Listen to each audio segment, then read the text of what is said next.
This is so funny because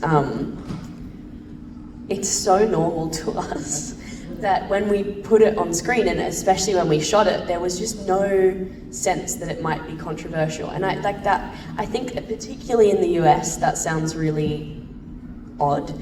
But I don't know, there's so many reasons for that. Like, I think that you grew up in a family, like the real Jim and your family and your upbringing was very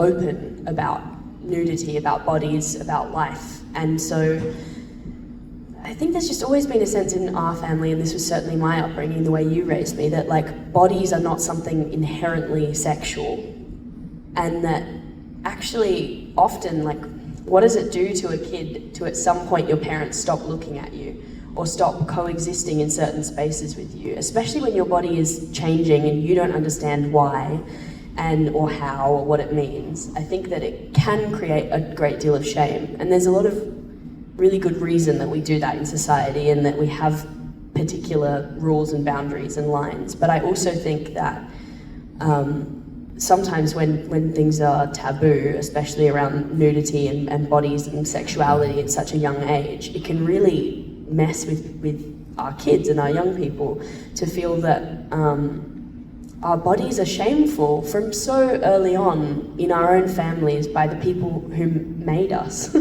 And there was this great sense when we were shooting those scenes and when we wrote them and then when we discussed them, because there's a great deal of discussion that goes in when you shoot a scene partially naked.